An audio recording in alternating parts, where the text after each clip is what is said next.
जो आप अपनी प्रेजेंटेशन इस्तेमाल करते थे उनको भी वीडियोज़ के ज़रिए शेयर करें ताकि हमारे ज़हन में वो रिफ़्रेश हो जाएँ। तो आज के बाद साथ-साथ जो है अपनी फ़िज़िक्स के साथ-साथ उन स्टोरीज़ का जो है वो भी मैं ज़िक्र करना शुरू करूँगा और तकरीबन एक जो हमारी वीडियो है उसमें कम से कम 5 स्टोरी जो आपके साथ शेयर किया करूँगा और उसका जो नतीजा है या उसका जो सबक है या उससे जो आपने लेसन हासिल करना है वो मैं आप पे छोड़ूँगा। जैसे-जैसे आपके वो राय आएँगी तो उसका जो असल उसके पीछे जो कहानी थी उस पे मैं कमेंट किया करूँगा। ऐन मुमकिन है कि मेरे कमेंट करने के अलावा आप उनको समझ लें। तो आज चूँकि हम उस पे चीज़ का सिलसिले का आगाज़ कर रहे हैं तो उसके लिए आज पहली स्टोरी जो आपसे शेयर करूँगा, जो अक्सर प्रेज़ेंटेशन में मैंने इस्तेमाल किया है, उसका हम ज़िक्र करते हैं। वो एक उस्ताद और शागिर्द की स्टोरी है कि एक उस्ताद ने अपने शागिर्द को बुलाया और बुलाने के बाद उसको उसने 3 खिलौने दिए, जिनकी शक्ल व सूरत बिल्कुल एक जैसी थी। तो उसको कहा कि इन तीनों खिलौनों में जो है फ़र्क जो है वो देखे। स्टूडेंट ने बड़ी कोशिश की, बड़े गौर-ख़ौर से देखा, लेकिन उसको कोई फ़र्क नज़र ना आया। तो फिर उस्ताद ने खुद उसको कहा कि इसको गौर से देखो इन खिलौनों को। पहला जो खिलौना है, उसके दोनों कानों में सुराख है। दूसरा जो खिलौना मैंने तुम्हें दिया है, उसके एक कान में सुराख है और एक नाक में सुराख है। तीसरा जो खिलौना मैंने तुमको दिया है, उसके सिर्फ़ कान में खुराक कान में एक सुराख है।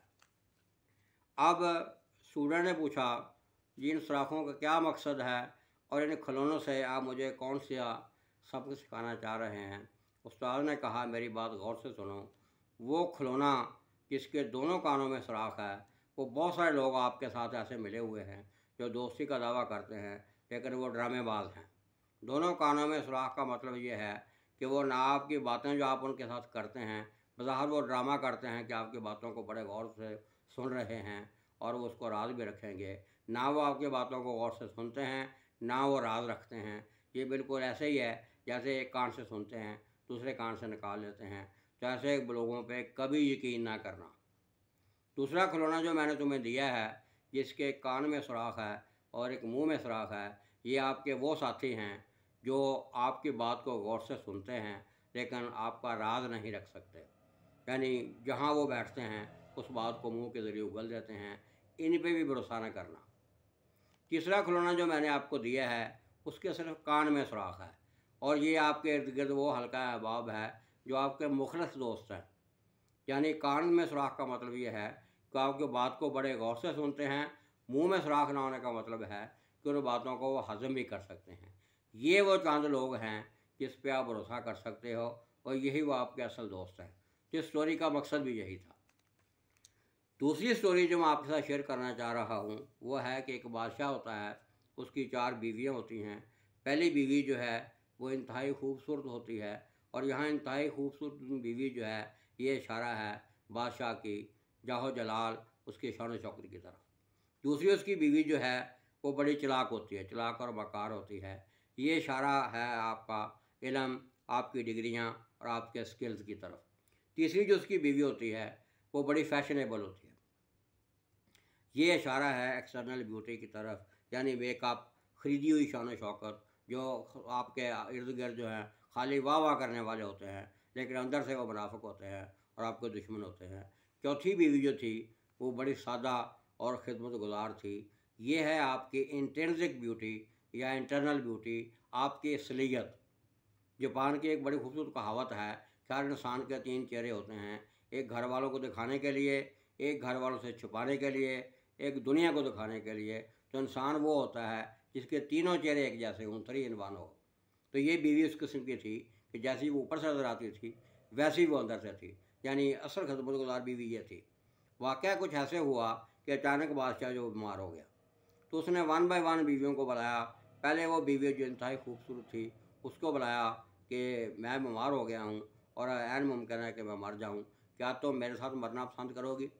उस बीवी ने कहा, मेरा दिमाग ख़राब हो गया तुम्हारे साथ मैं मरूँ, मरो खपो जाओ जहन्नम में। मैं इतनी हसीनो जमील हूँ, मुझे तेरे जैसे और बहुत मिल जाएंगे। बादशाह को बड़ा गुस्सा आया। बादशाह ने दूसरी बीवी जो है उसको बुलाया, जो बड़ी चालाक थी।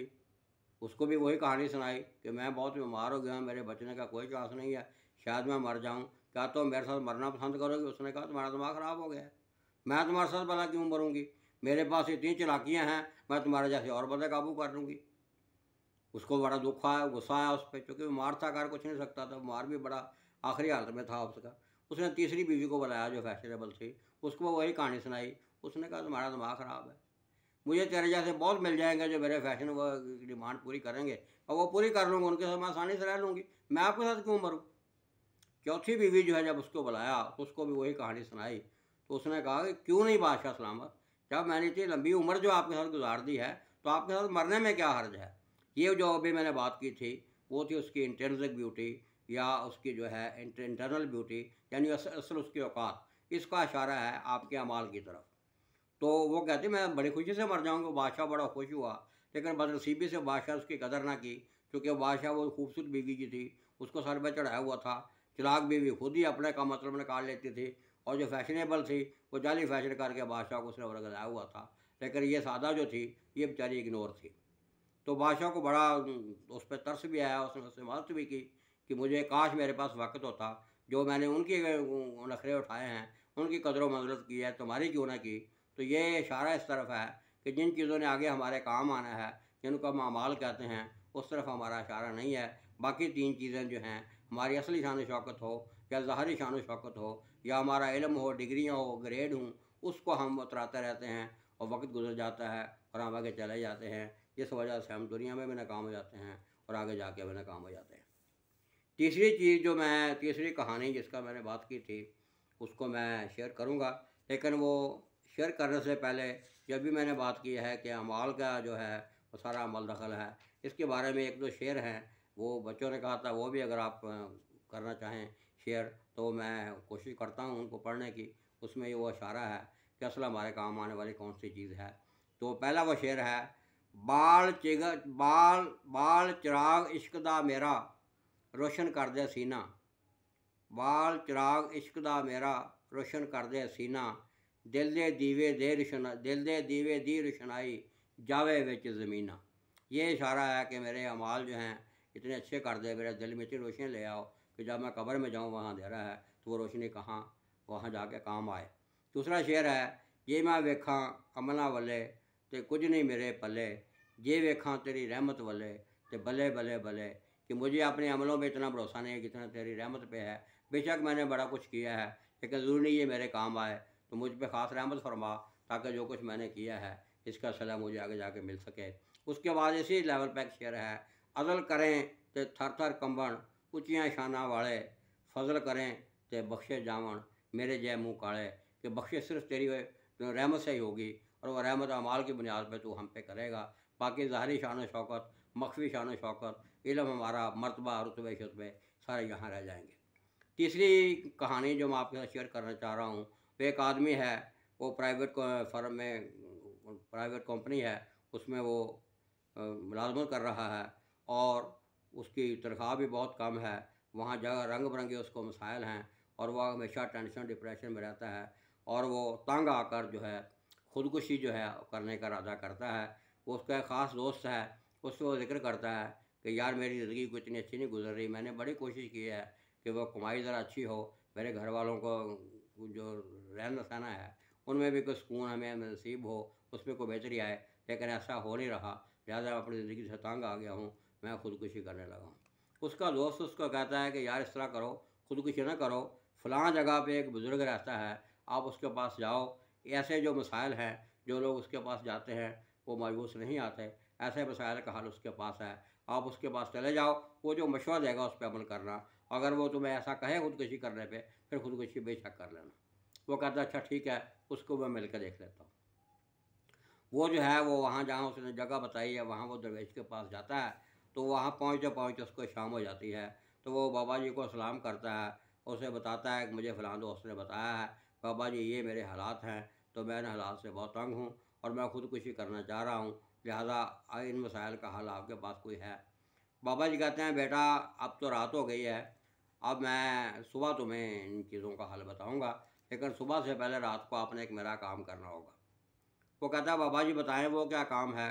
तो बाबा जी कहते हैं मेरे पास ना 100 ऊँट हैं, आपने काम ये करना है कि इनके करीब जो आपने चारपाई जो रख लो, और कोशिश करनी है कि आपने उस वक्त सोना है जब ये 100 के 100 ऊँट जो हैं वो सो जाएं। लड़का कहता है कोई बात नहीं बाबा जी, ये कौन सी बात।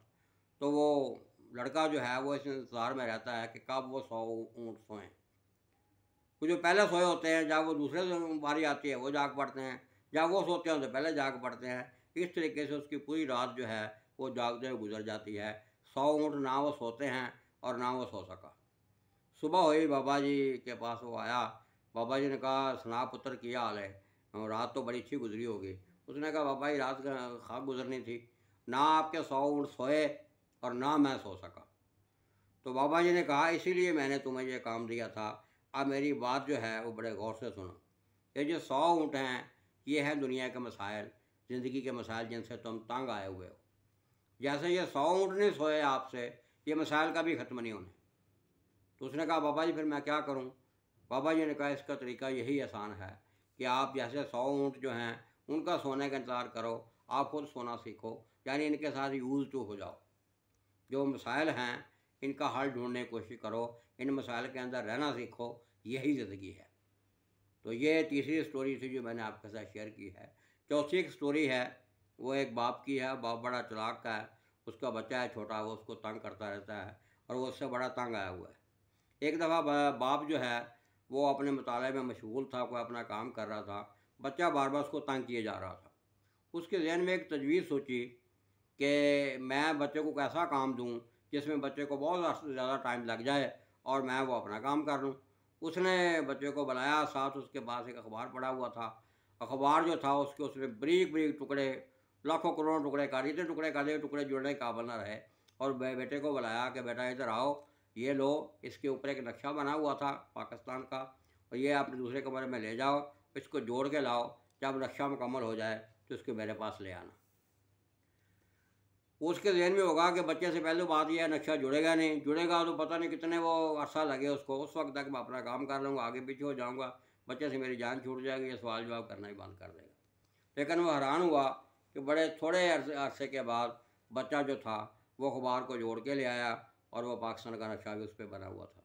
वो बड़ा हैरान हुआ और बेटे से पूछने लगा कि बेटा ये आपने इतनी आसानी, इतनी जल्दी से ऐसे कैसे कर लिया? बच्चे ने जो जवाब दिया वो बड़ा गौरतलब था। बच्चे ने कहा, पापा जब आप अखबार को फाड़ रहे थे तो मैं इसको बड़े गौर से देख रहा था, इसके पीछे एक तस्वीर बनी हुई थी, तो मैं उस तस्वीर को देख रहा था। मैं नक्शे को जोड़ने की बजाय इसको उल्टा करके उस तस्वीर को जोड़ा। जैसे वो तस्वीर बनी, इसको मैंने सीधा करके देखा तो ऊपर पाकिस्तान का नक्शा जुड़ गया। ये वही टेक्निक है जो आजकल बच्चों की गेम्स में हम देते हैं कि साथ है वो खेलने वाली चीज़ें जो हैं, कार्ड छोटे उसके टुकड़े कर देते हैं मुख्तलिफ पीसेस, और साथ एक अपना मैप देते हैं, बच्चे उसको देख के जोड़ते हैं। तो इसका मतलब ये है कि जो आप समझते हैं जिस चीज़ को मुश्किल, वो मुश्किल नहीं होती, बशर्ते कि आप हौसला करें और हिम्मत से काम लें। इसके बारे में डे का बड़ा एक मशहूर गाना है, तस्वीर बनाता हूँ तस्वीर नहीं बनती, एक ख्वाब सा देखा है ताबीर नहीं बनती। तो ख्वाब वही देखें जिसकी तबीर बन सकती हो। यानी बच्चे को उसने अंडर एस्टिमेट किया और बच्चे ने फिर अपनी असल हकीकत जो है वो ज़ाहिर कर दी।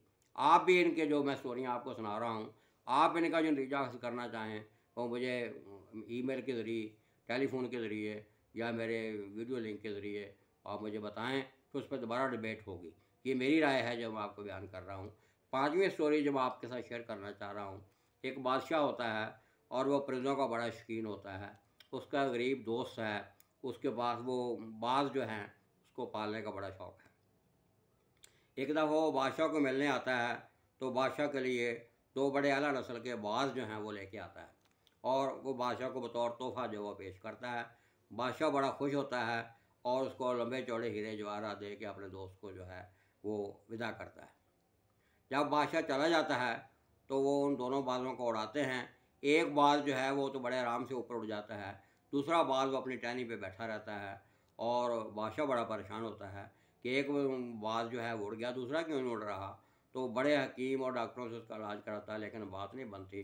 तो बादशाह को लोग जो हैं दाएँ बाएँ बैठे चुगलखोर जो होते हैं वो उसके कान भरते हैं कि बादशाह सलामत, ये जो आपका गरीब दोस्त है उसने आपके साथ धोखा किया है, वो आपको बीमार जो है बाज़ दे गया है। बादशाह को बहुत गुस्सा आता है, वो अपने वज़रा को भेजता है कि उस उल्लू के पट्टे को ढूंढ के लाओ, जहाँ कहीं भी है मैं उसका इलाज करता हूँ। उसकी ये जुर्रत कि वो बादशाह को धोखा दे। उसके वो जो वज़ीर थे वो गए और उस बेचारे गरीब को पकड़ के ले आए। वो बादशाह ने कहा, तुम्हारा दिमाग ठीक है, तुमने अच्छा मेरी दोस्ती का सलाह दिया है कि एक बाज़ जो बीमार दे दिया है, वो तोड़ ही नहीं रहा। तो उसने कहा बादशाह सलामत, मैं जान के मान पाऊँ, ऐसा नहीं है, मैं आपका दोस्त हूँ, दोस्त ही रहूँगा, मैंने आपके साथ धोखा नहीं किया, थोड़ा अर्सा मुझे दें कि आप देखेंगे ये बाज जो है उससे भी आला ऊँची परवाज़ करने लगेगा। बादशाह ने कहा तुम क्या करोगे? उसने कहा बादशाह सलामत अभी आप देखिए।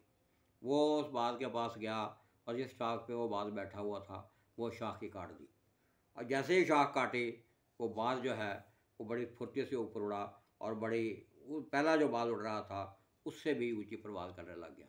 बादशाह ने कहा कि ये तुमने क्या किया? उसने कहा बादशाह सलामत, आपने गौर नहीं किया, ये टहनी पे बैठा हुआ था, उस टहनी को अपनी बैसाखी और सारा समझ बैठा था, जैसे मैंने वो टहनी काट दी तो इसकी बैसाखी और सारा ख़त्म हो गया।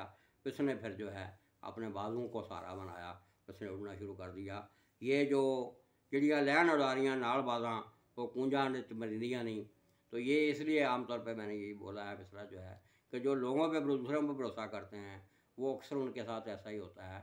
तो कोशिश करें, अल्लाह ने जो पोटेंशियल आपको दिया है उसके इस्तेमाल करें और खिदमत खल्क करें, ताकि वो जो कुछ आपको दिया गया है वो सही सलामत रहे। वरना लख से कख और कख से लख बनने में, कख से लख बनने में और लख से कख बनने में देर नहीं लगती। वारिस शाह का एक बड़ा खूबसूरत मिसरा है, वारिस शाह मारना करिए वारसां दा, रब बेवारसा कर मारदाई। मुझे आपके मशवरों और सवालों का इंतज़ार रहेगा, उसके बाद इंशाल्लाह डिबेट तो होगी। उस वक्त तक मैं आपका बड़ा ममनून हूँ, आपने मुझे सुना, टाइम दिया और मुझे आप पसंद भी कर रहे हैं और भी करेंगे। अल्लाह हाफ़िज़।